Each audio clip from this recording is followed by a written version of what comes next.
Welcome to 7 news Telugu. Prakasam బ్యారేజీని 5 బోట్లు ఢీకొన్న ఘటనలో కుట్ర కోణం బలపడుతోందని మంత్రి నిమ్మల రామానాయుడు ఆరోపించారు.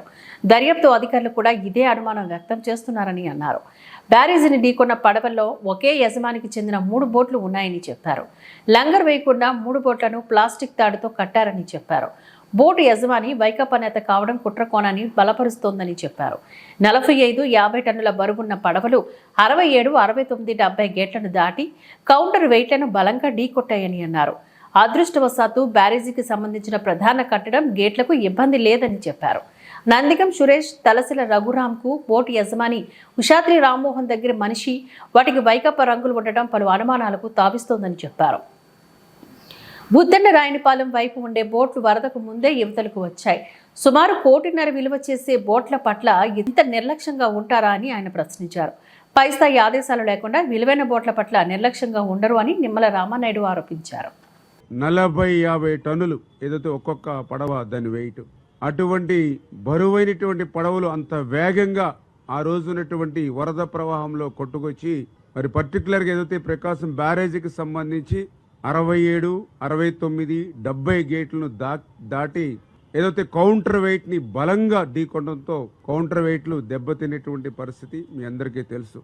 అదృష్టవశాత్తు బ్యారేజీకి సంబంధించినటువంటి మెయిన్ కట్టడానికి గాని బ్యారేజీకి సంబంధించినటువంటి గేట్లను గాని అది తాకకుండా కౌంటర్ వెయిట్ ని తాకడం వల్లే కొంత నష్టం గాని ఉపద్రవంగా కానీ లేకుండా అయినటువంటి పరిస్థితి. నిజంగా గేట్లను గాని లేదా కట్టడాన్ని గాని తాకుంటే మళ్ళీ ఎంత నష్టపోయే వాళ్ళం 5-6 జిల్లాలు అనేటువంటి విషయాన్ని కూడా ఈ ప్రభుత్వం గుర్తుపెట్టుకుని వెంటనే ఏదైతే ఆ యొక్క అంశాలు ఏవైతే ఉన్నాయో వాటిని వెలికి తీసే విధంగా దర్యాప్తు చేయమని చెప్పేసి కూడా ఎవరైతే పోలీస్ అధికారులు కూడా ఇరిగేషన్ శాఖ నుంచి కూడా మనం కంప్లైంట్ చేయడం, దాని మీద దర్యాప్తు కూడా వేగంగా జరుగుతున్న విషయాన్ని కూడా ఈ సందర్భంగా తెలియజేసుకుంటూ, ఎందుకు ఇటు రైతులు కానీ ఇటు రైతు సంఘాలకు కానీ ఎవరైతే ఉన్నారో వాళ్ళందరూ కూడా ఒకటే కంప్లైంట్ చేస్తూ ఉన్నారు.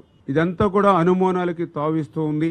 ఎందుకంటే ఏదైతే ఇటు 40-50 టన్నుల బరువు కలిగినటువంటి ఏవైతే ఈ యొక్క బోట్స్ ఏవైతే ఉన్నాయో ఇవి జనరల్ గా నది ఒడ్డున లంగర్ వేసుకుని మరి జాగ్రత్తలు పెట్టుకుంటూ ఉంటారు. ఎందుకంటే బోటు ఖరీదు కూడా దగ్గర 40-50 లక్షలు ఉంటుంది. మరి అంతటి విలువైనటువంటి బోట్లని మరి ఏదైతే ఒక ప్లాస్టిక్ తాడుకు మాత్రమే కట్టినట్టుగా ఇప్పుడు విచారణలో వాళ్ళు చెప్తూ ఉన్నారు.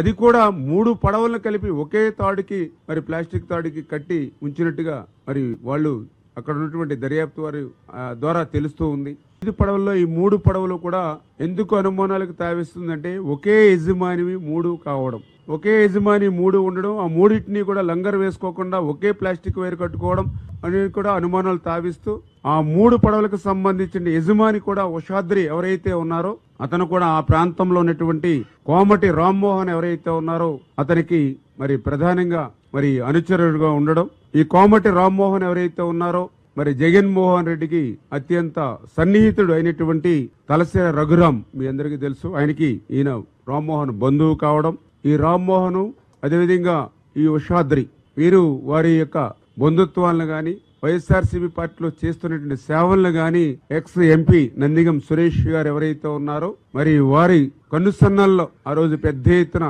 ఏదైతే నది పరివాహక ప్రాంతంలో నదిలో అక్రమంగా, ఎందుకంటే డ్రెడ్జింగ్ చేసి ఇసుక తీయడం ఏదైతే నిషేధం ఉన్నప్పటికీ కూడా ఆ రోజునటువంటి ఈ యొక్క వైఎస్ఆర్సీపీ ప్రభుత్వం యొక్క అండదండలతో ఏదైతే ఇప్పుడు కొట్టుకొచ్చినటువంటి పడవల ద్వారానే ఆ రోజు అక్రమంగా డ్రెడ్జింగ్ చేసి ఇసుకను లూటీ చేసినటువంటి పరిస్థితి ఉందని, ఇప్పుడు ఆ పడవలకు కూడా ఏదైతే బోట్స్ కూడా ఆ వైఎస్ఆర్సీపీ కలర్ కూడా ఉండడం, ఆ రోజు ఏదైతే అక్రమ ఇసుక రవాణా గాని డ్రెడ్జింగ్ చేసేటప్పుడు అధికారులకి, ఎందుకంటే ఇది అధికార పార్టీ వైఎస్ఆర్సీపీ పార్టీ అనేటువంటి విధంగా ఆ కలర్స్ ను కూడా దానికి మ్యాచింగ్ గా వేసుకున్నట్టుగా ఉన్నటువంటి పరిస్థితులు గాని కూడా కనిపిస్తూ